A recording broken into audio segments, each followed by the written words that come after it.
दोस्तों, मैं अनिल आप सभी को विज्ञान भौतिकी से VVI objective questions and answer, विद्युत धारा और उसके उष्मीय और चुंबकीय प्रभाव को सम्मिलित करते हुए ये दूसरा वीडियो मैं बता रहा हूँ।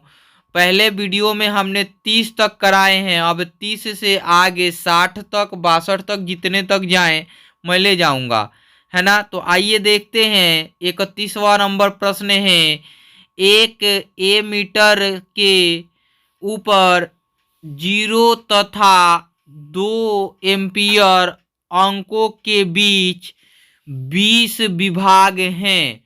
वही जो डिवीजन दिया हुआ था वही विभाग हैं। ए मीटर का अल्प मापांक या अल्प तमांक लिस्ट काउंट क्या है। ऑप्शन ए है 0.01 एम्पियर, ऑप्शन बी है 0.1 एम्पियर, ऑप्शन सी है 0.001 एम्पियर, ऑप्शन डी है 2 एम्पियर। मैंने पीछे आपको वो बताया था 30 विभाग और 0.3 का बताया था। यहाँ केवल 2 हैं तो एक का स्थान ही दशमलव बैठेंगे, 2 एकम 2 और एक स्थान दशमलव, इसलिए ऑप्शन बी इसके सही हो जाएंगे 0.01 एम्पियर। प्रश्न संख्या है, यदि कई प्रतिरोध समानांतर हो तो उनका समतुल्य प्रतिरोध होगा। ऑप्शन ए प्रत्येक प्रतिरोध से अधिक, ऑप्शन बी प्रत्येक प्रतिरोध से कम, ऑप्शन सी प्रत्येक प्रतिरोध के बराबर, ऑप्शन डी इनमें से कोई नहीं। मैं पहले बताऊं कि समानांतर क्रम में जुड़ा हुआ हो या श्रेणी क्रम में जुड़ा हुआ हो, कभी प्रतिरोध बराबर देगा ही नहीं, तो ऑप्शन सी को एलिमिनेट करके हटा दीजिए। अब रही बात कि अधिक होगा कि कम होगा, तो जब श्रेणी क्रम में जुड़ा होता है तो ऐसे जुड़ता है, और जब पार्श्वक्रम में जुड़ा होता है तो व्युत्क्रम करके जुड़ा होता है। तो व्युत्क्रम करने का मीनिंग हो गया डिवीजन, अर्थात कि अनुपात, तुलना। तो तुलना में क्या होते हैं, कम होते हैं, तो हमेशा इसका उत्तर बी आएगा। प्रत्येक प्रतिरोध का मान क्या होता है, समतुल्य प्रतिरोध से कम होता है। 30वां प्रश्न है, चुंबकीय फ्लक्स का मात्रक है। मैंने कहा था कि चुंबकीय प्रभाव को भी सम्मिलित कर दिया हूं, है ना। तो चुंबकीय फ्लक्स का मात्रक दिया हुआ है वाट, जूल, वेबर, न्यूटन। अभी हमने पीछे वाट के बारे में पढ़ा था। किसका मात्रक होता है, शक्ति का एसआई मात्रक वाट होता है ना। वाट क्या होता है, शक्ति का एसआई मात्रक। जूल क्या होता है, ऊर्जा का एसआई मात्रक या कार्य का एसआई मात्रक। वेबर को इसके लिए रखिए, चुंबकीय फ्लक्स के लिए रखिए। ये इंटरमीडिएट में पूछा जाता है, लेकिन 10th लेवल में ही पूछ दिया है। पता नहीं कैसे कैसे एग्जामिनर बैठे होते हैं, ये मुझे नहीं पता, लेकिन मुझे ये ज़रूर पता है कि उनके पास बहुत अधिक क्षमता है जो शिक्षा के क्षेत्र में क्रांति ला सकते हैं। और ऐसे ऐसे क्वेश्चन डालने का मतलब बनता है कि बच्चों में वो टेंडेंसी उत्पन्न करना जिससे कि बच्चा का विकास सही से हो पाए, बच्चा उसके इर्द गिर्द के बारे में जाने।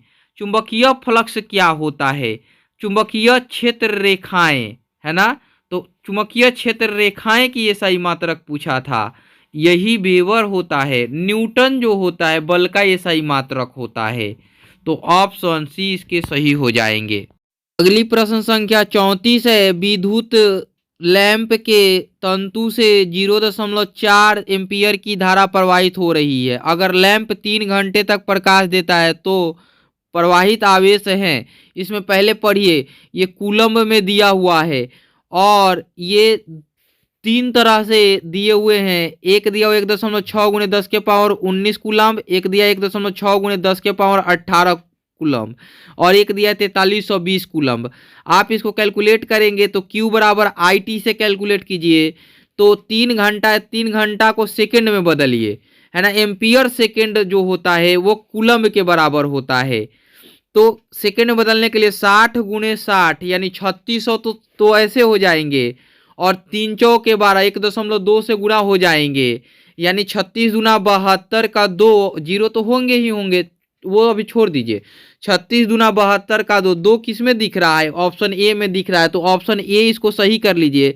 वैसे कैलकुलेट कीजिएगा तो 36 दूना 72 और 36 से कम 36 और 7 43, 4320 ही कूलम्ब आएंगे।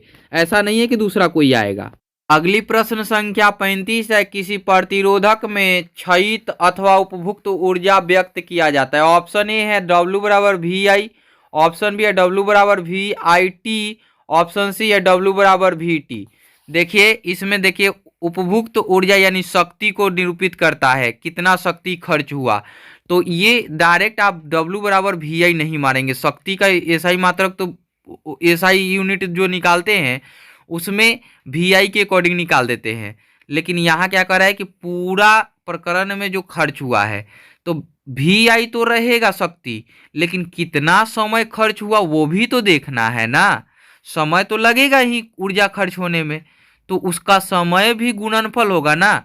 तो इसलिए ऑप्शन बी इसका सही होगा। ये एनसीईआरटी के सारांश में पढ़ने जाएंगे ना तो उसमें दिया हुआ है डायरेक्ट कि किसी प्रतिरोधक में क्षयित अथवा उपभुक्त ऊर्जा को इस प्रकार व्यक्त किया जाता है, W बराबर VIT। वहाँ डायरेक्ट यही चीज दिया हुआ है और डायरेक्ट वही चीज लिख दिया गया है यहाँ। प्रश्न संख्या 36 जो है ये देखिए, किसी तार से विद्युत धारा प्रवाहित होती है तो तार के प्रत्येक बिंदु से कितना इलेक्ट्रॉन अपवाहित नहीं प्रवाहित होती है ना। अपवाहित लिखा हुआ है तो इसको प्रवाहित कर लेंगे। और ये चीज आप समझेंगे कि जो ये क्वेश्चन है कहीं पीछे पहले वीडियो में पढ़ाया गया है 6.5 गुणे 25 गुणे कितना आया था 10 के पावर 18 आया था। तो 6.25 गुणे 10 के पावर 18 ऑप्शन सी में है, इसलिए ऑप्शन सी सही होंगे।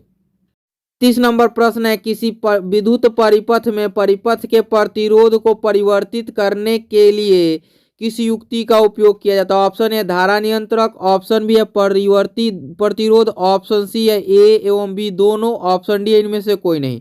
इसका सही उत्तर ऑप्शन ए धारा नियंत्रक सही उत्तर है। प्रश्न 38 नंबर है। विद्युत बल्ब के भीतर निष्क्रिय गैस भरी जाती है। ऑप्शन ए रोशनी तेज करने के लिए, ऑप्शन सी टंगस्टन के वाष्पन को रोकने के लिए, ऑप्शन सी विद्युत की बल्ब की सुरक्षा के लिए, ऑप्शन डी इनमें से कोई नहीं। इसका सही उत्तर ऑप्शन बी टंगस्टन के वाष्पन को रोकने के लिए है ना। टंगस्टन के वाष्पन को रोक देगा तो बल्ब खराब नहीं होंगे और बल्ब फूटेगा नहीं, इसके लिए निष्क्रिय गैस भरी जाती है। संख्या 39 है। किसी विद्युत बल्ब के तंतु में से 0.5 एम्पीयर विद्युत धारा 10 मिनट तक प्रवाहित होती है। विद्युत परिपथ से प्रवाहित विद्युत आवेश का परिमाण है। Option A 300 coulomb, option B है 60 कूलम्ब, ऑप्शन सी है 120 कूलम्ब, ऑप्शन डी है 200 कूलम्ब। मैं आपको बताऊं, पहले मिनट को सेकंड में बदल लीजिए, तो सेकंड में बदलिएगा तो 600 हो जाएगा, तो एक जीरो यहाँ से कम हो जाएगा, तो कितना होगा, अब हो जाएगा 60 गुणे 5, तो 60 गुणे 5 तो 300 हो जाएगा, 300 कूलम्ब ऑप्शन ए में दिया हुआ है, ऑप्शन ए सही होगा। 40 नंबर प्रश्न है। कोई विद्युत बल्ब 220 वोल्ट के जनित्र से संयोजित है, मतलब जुड़ा हुआ है। यदि बल्ब से 0.5 एम्पियर विद्युत धारा प्रवाहित होती है तो विद्युत बल्ब की शक्ति होगी, तो 220 वोल्ट है VI होता है, तो 0.5 तो यहाँ से एक जीरो निकाल दीजिए तो यहाँ 5 हो जाएगा। क्या हो जाएगा? 5 हो जाएगा। 22 पंच 110 होगा, तो 110 वाट की क्या होगी? शक्ति उत्पन्न होगी। क्यों होगी?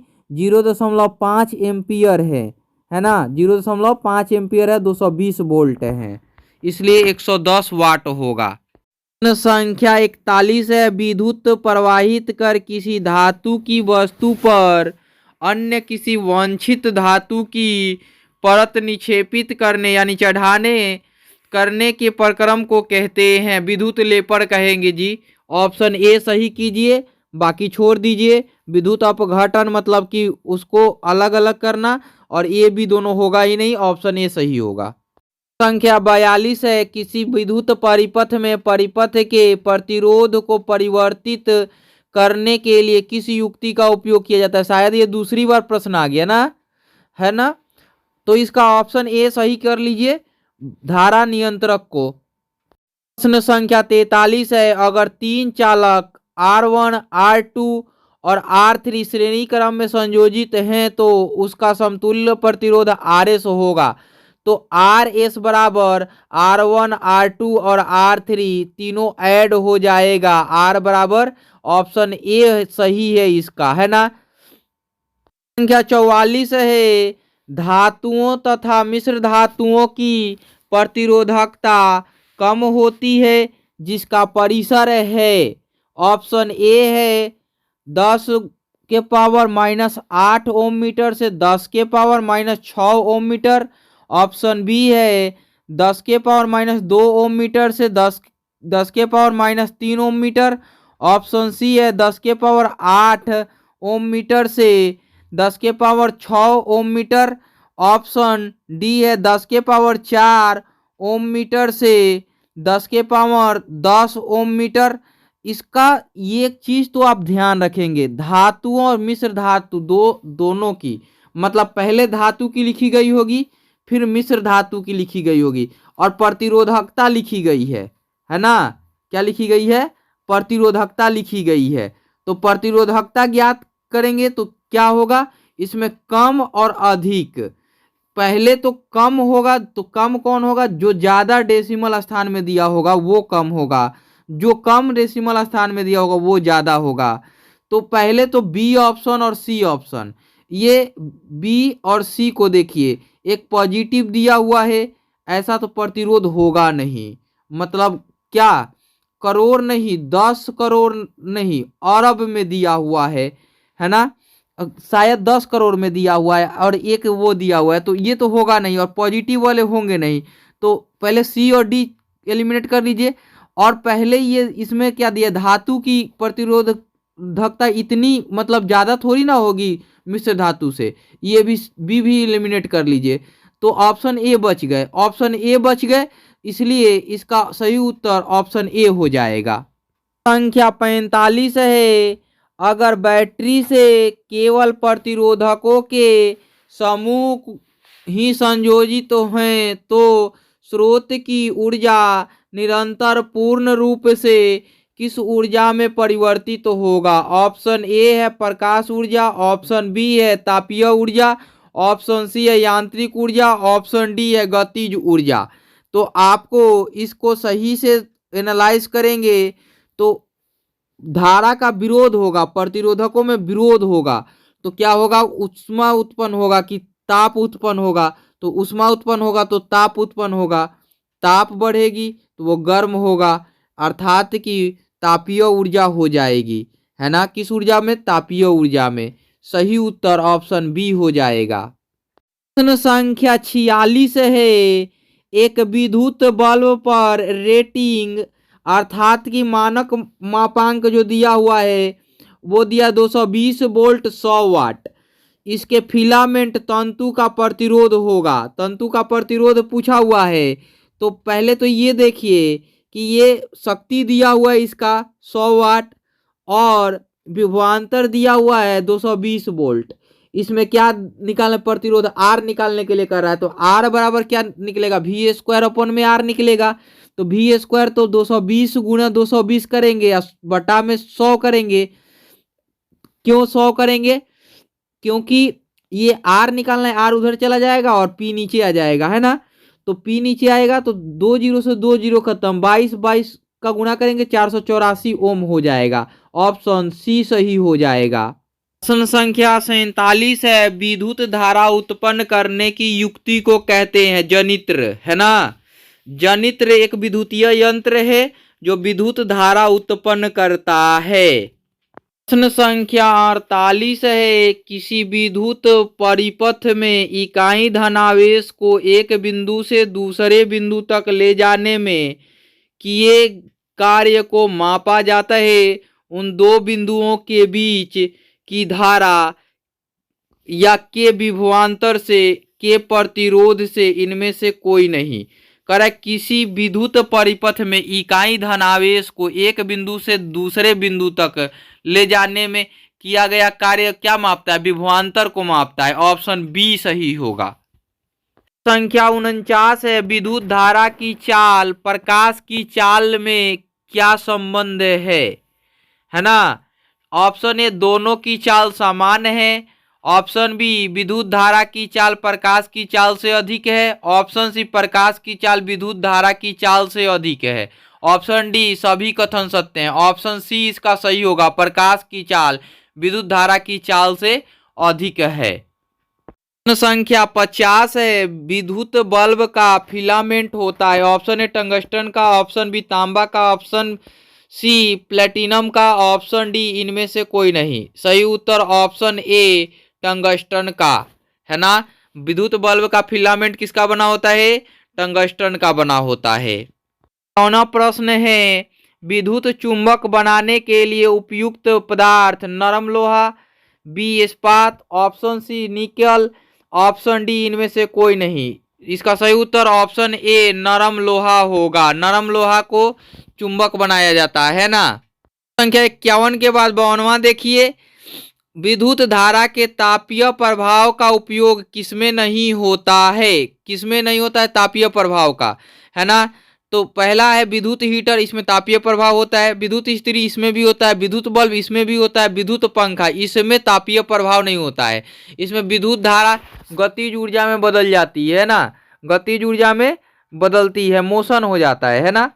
तो इसलिए ऑप्शन डी सही होगा। प्रश्न संख्या 53 है, 12 वोल्ट विभवांतर के दो बिंदुओं के बीच 2 कूलम्ब आवेश को ले जाने में कितना कार्य होगा? करा है कि 12 विभवांतर है वी क्यू, है ना। तो वी क्यू यानी कि 12 दूना 24 जूल होगा। क्या होगा?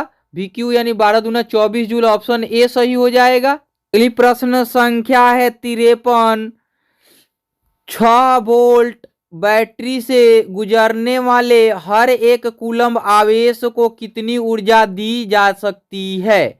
6 वोल्ट के बैटरी से 1 कूलम्ब गुजारना है, तो फिर भी क्यू आ गया, तो 6 एकम 6 अर्थात 6 जूल होगा। ऑप्शन बी ही इसका क्या होगा? सही होगा। प्रश्न संख्या 54 है, इलेक्ट्रॉन पर आवेश होता है 1.6 गुणे 10 के पावर -19 कूलम्ब। क्या होगा? 1.6 गुणे 10 के पावर -19 कूलम्ब। ऑप्शन सी इसका सही होगा। संख्या 55 है, अगर बैटरी से केवल प्रतिरोधकों के एक समूह ही संयोजित हैं तो स्रोत की ऊर्जा निरंतर पूर्ण रूप से किस ऊर्जा में परिवर्तित होगी? तो तापीय ऊर्जा में। प्रतिरोध जुड़े हुए हैं ना, तो धारा का विरोध करेंगे तो ताप बनाएंगे ही बनाएंगे। ऑप्शन बी सही हो जाएंगे इसके। प्रश्न संख्या 56 है, किसी विद्युत धारा के सतत तथा बंद पथ को क्या कहते हैं? ऑप्शन ए विद्युत परिपथ, ऑप्शन बी विद्युत धारा पथ, ऑप्शन सी विद्युत विभव पथ, ऑप्शन डी विद्युत शक्ति पथ। इसका सही उत्तर ऑप्शन ए होगा, विद्युत परिपथ कहेंगे, है ना।